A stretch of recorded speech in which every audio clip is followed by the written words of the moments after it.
Breaking చూస్తున్నాం. వరంగల్ జిల్లా Narsampet registration శాఖలో డాక్యుమెంట్స్ రైటర్ల హవా అంతా ఇంత కాదు. యథేచ్ఛంగా సబ్ రిజిస్టర్ ఛాంబర్లకు వెళ్లి పనులు చేస్తున్న డాక్యుమెంట్ రైటర్లు పొద్దునంతా రాస్తూ సాయంత్రం వాటాల పంపిణీతో ఆఫీసు కలకలలాడుతుంది. అంతేనా, సీనియర్ అసిస్టెంట్ ఓదారు మరిచి సబ్ రిజిస్టర్ సీట్లో కూర్చొని దర్జాగా పనిచేస్తూ డబ్బులు దండుకుంటున్నాడు. పైసలు ఇస్తే చాలు, ఎలాంటి భూమికైనా రిజిస్ట్రేషన్ ఇట్టే అయిపోతుంది.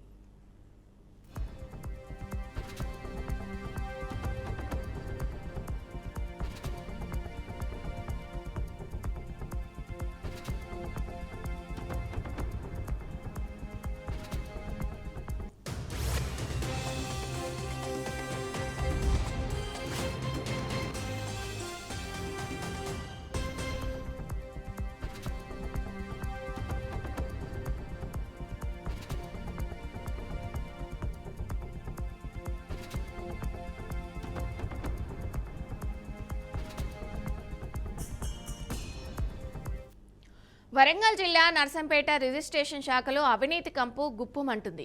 కార్యాలయంలో అధికారులు పనులు చేయడం ఆపేసి పైసలు దోచుకునే పనిలో పడ్డారు.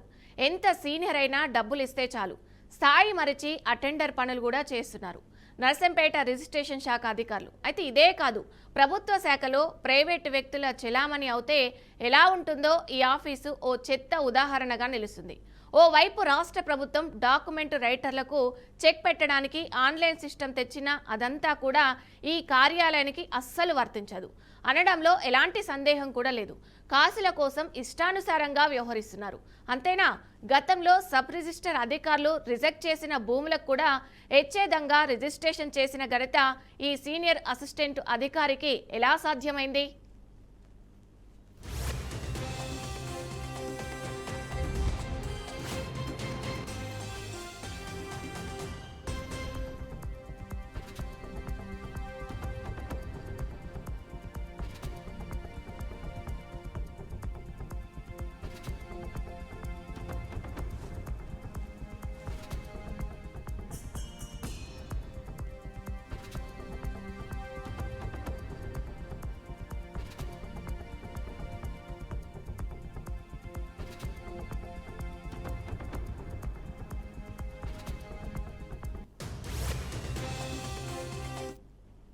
సబ్ రిజిస్టర్ అయితే సెల్లు గిఫ్ట్ అంటూ ప్రతి ఒక్క డాక్యుమెంట్కి 0.5 కమిషన్ తీసుకుంటున్నాడు.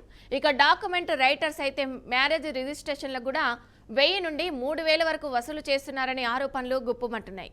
ప్రతి మ్యారేజ్ రిజిస్ట్రేషన్కి ఆఫీస్కి తప్పనిసరిగా 500 రూపాయలు ఇవ్వాలని డిమాండ్ కూడా చేస్తున్నారంట. ఇక డాక్యుమెంట్ రైటర్స్ చెప్పిందే వేదం. వారు ఎలా చెప్తే అలా రిజిస్ట్రేషన్ శాఖలోని సబ్ రిజిస్టర్ మిగతా అధికారులందరూ నడుచుకుంటారు. పైసలు వస్తున్నాయనుకుంటే ఫైల్ వెరిఫికేషన్ చేయకుండానే రిజిస్ట్రేషన్ చేస్తున్నారంట. ఇక పైసలు రావు అనుకుంటే ఆ ఫైల్ను 5 సార్లు 6 సార్లు చూస్తూ ఏదో ఒక రీజన్తో రిజిస్ట్రేషన్ ఆపివేస్తున్నారు.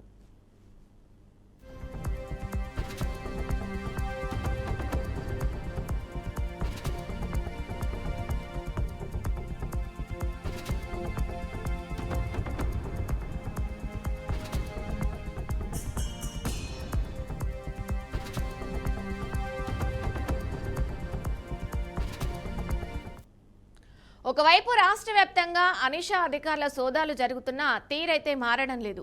తెలంగాణ రాష్ట్ర వ్యాప్తంగా అన్ని ప్రభుత్వ కార్యాలయాలపై దృష్టి సారించిన అనిషా శాఖ అధికారులు వరంగల్ జిల్లా నర్సంపేట రిజిస్ట్రేషన్ శాఖ వైపు కన్నెత్తి చూడడం లేదని స్థానికులు ఆరోపిస్తున్నారు. ఒకవేళ అధికారులు తనిఖీలు చేస్తుంటే ఈ అవినీతి భాగోతం ఎప్పుడో బట్టబయలయ్యేదని చెప్తున్నారు. నిజం చెప్పాలంటే కార్యాలయంలోని ఓ సబ్ రిజిస్టర్ వాళ్ళ సొంత మనుషులను వ్యక్తిగతంగా నియమించుకుంటున్నారని కూడా చెప్తున్నారు. ఇక ప్రైవేట్ వ్యక్తుల ఆగడాలు అంతా ఇంత కాదు. ఏకంగా రిజిస్ట్రేషన్ కోసం వచ్చిన వారితోనే నేరుగా డీల్ మాట్లాడడం కూడా జరుగుతుందన్నారు.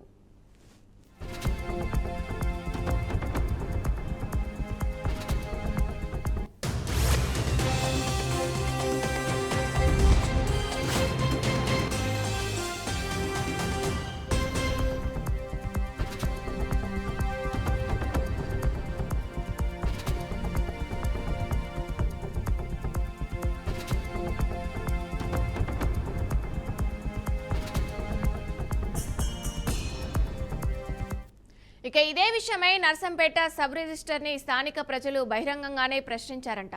అయితే ప్రైవేటు వ్యక్తులు ఎవ్వరూ లేరని, అలాంటి వారు ఇక్కడ ఎవరూ పనిచేయడం లేదని కార్యాలయం సబ్ రిజిస్టరు దబాయించిందంట. ఇక ఆ మరుసటి రోజే ఓ ప్రైవేటు వ్యక్తి ఏకంగా ఈసీ, సీసీ, ఎంవి సర్టిఫికేట్స్ సెక్షన్లలో ప్రభుత్వ ఉద్యోగి స్థానంలో కూర్చున్నట్టు ప్రజలు బహిరంగంగానే చెప్తున్నారు. మరి కార్యాలయంలో ప్రైవేటు వ్యక్తులు లేరు అని వివరణ ఇచ్చిన అధికారికి ఆ ప్రైవేటు వ్యక్తి కనిపించడం లేదా, లేక కావాలనే ఆ వ్యక్తిని కాపాడుతున్నారా అనే ప్రశ్నలు పుట్టుకొస్తున్నాయి.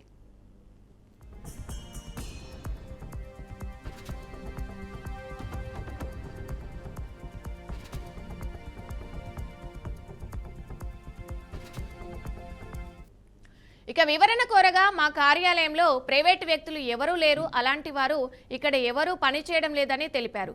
ఇక ఆ మరుసటి రోజే కార్యాలయంలో ఈసీ, సీసీ, ఎంవి సర్టిఫికేట్స్ సెక్షన్లలో ప్రభుత్వ ఉద్యోగి స్థానంలో కూర్చొని విధులు నిర్వహిస్తున్న ఒక ప్రైవేటు వ్యక్తి మా కార్యాలయంలో ప్రైవేటు వ్యక్తులు లేరు అని వివరణ ఇచ్చిన అధికారికి ఆ ప్రైవేటు వ్యక్తి కనిపించడం లేదా, లేక కావాలనే ఆ వ్యక్తిని కాపాడుతున్నారా? ఇప్పటికైనా రిజిస్ట్రేషన్ శాఖలో పనిచేసిన ప్రైవేటు వ్యక్తుల ఆగడాలకు అధికారులు కళ్ళెం పడతారా, లేక వారి అక్రమ వసూలకు అధికారులు కూడా చేదోడుగా నిలుస్తారా అని వేచి చూడాలి.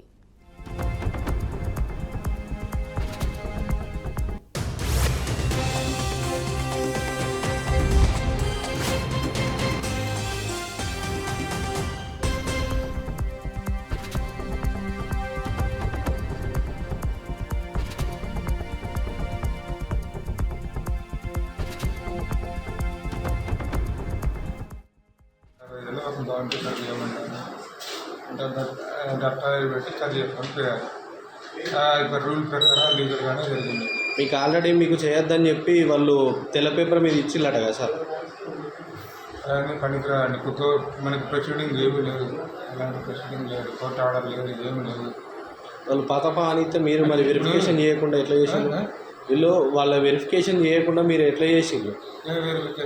అదే మీరు పానితో ఇప్పుడు పాత ఫేక్ ఇంటి నెంబర్తో చెప్పి చేసిండ్రు కదా. ఇప్పుడు వాళ్ళ లింక్ డాక్యుమెంట్లో ఉండడాన్ని కదా నేను చేసిన నేను గజాలు మార్చలేదు, ఏమి మార్చలేదు.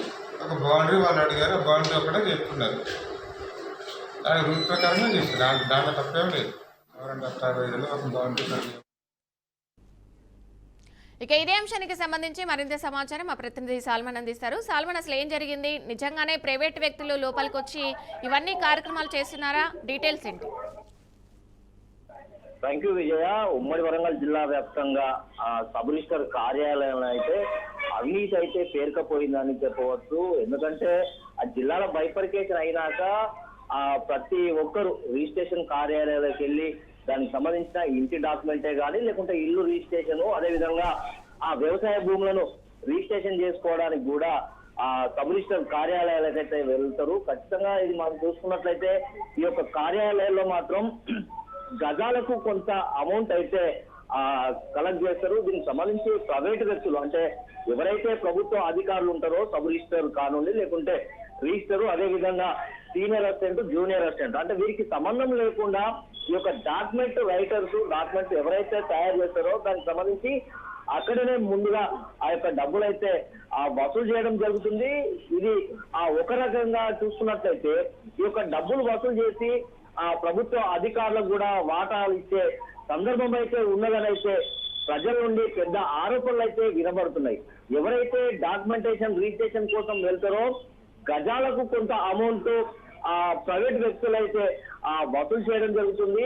అప్పటికే ఈ యొక్క ఎవరైతే అమ్మకదారులు, అదేవిధంగా కొనుగోలుదారులు అయితే అప్పటికే చాలం కడతారు, బ్యాంకులో చాలం కట్టి దానికి సంబంధించిన అమౌంట్ బ్యాంకులో చాలం కడతారు. చాలం కట్టిన తర్వాత సమయం వస్తుంది, ఆ రోజు కొనే వాళ్ళు అమ్మే వాళ్ళు వచ్చిన తర్వాత అక్కడ ఏదైతే ఉంటుందో ఆ లైన్ లో పెట్టడానికి కూడా ప్రైవేట్ వ్యక్తులు ముందుగానే డబ్బులు వసూలు చేయడం జరుగుతుంది.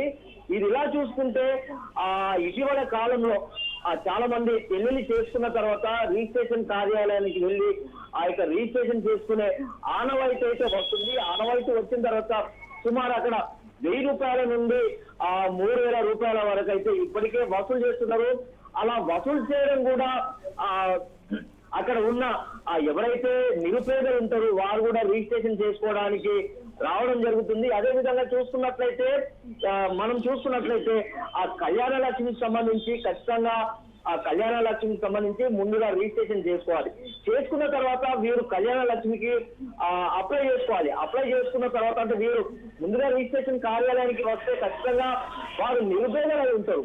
వారు రిజిస్ట్రేషన్ కోసం వస్తే అక్కడ కూడా ఈ యొక్క ప్రైవేటు వ్యక్తులు అయితే వాళ్ళైతే జలగల్లా పీకతిని డబ్బులు అయితే వసూలు చేస్తుంటారు. ఖచ్చితంగా అలాంటి వారి మీద చర్యలు తీసుకోవాలని అయితే ప్రజా సంఘాలు డిమాండ్ చేస్తున్నాయి.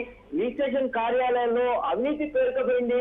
వారికి ప్రభుత్వం ఇచ్చే నెల జీతాలు కాకుండా ఎవరైతే కొనుగోలు అమ్మకందారులు ఉంటారో వారి దగ్గర నుండి గజానికింత లెక్క చొప్పున అయితే సుమారు 1000 కొద్ది అయితే డబ్బులు వసూలు చేయడం జరుగుతుంది. ఖచ్చితంగా అనీష అధికారులు కూడా దీని మీద నిఘా పెట్టాలని అయితే ప్రజా సంఘాలు అయితే ఆరోపణలు చేస్తున్నారు. ఖచ్చితంగా ఎవరైతే అవినీతికి పాల్పడతారో వారిని చట్టపరమైన చర్యలు తీసుకోవాలి.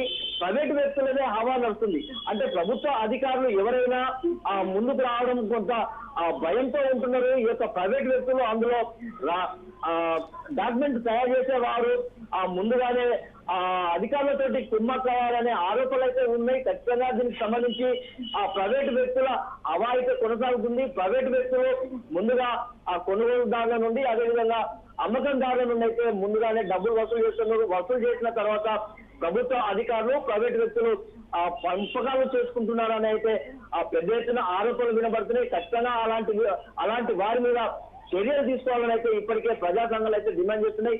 ఖచ్చితంగా సబ్ రిజిస్టర్ కార్యాలయాల్లో అవినీతి పేరుకపోయింది అనేది మాత్రం పెద్ద ఎత్తున ఆరోపణలు అయితే వినబడుతున్నాయి. ఖచ్చితంగా అలాంటి వారి మీద చర్యలు తీసుకోవాలని అయితే ప్రజా సంఘాలు అయితే డిమాండ్ చేస్తున్నాయి. Vijaya. Right, thank you Salman, thanks for the updates.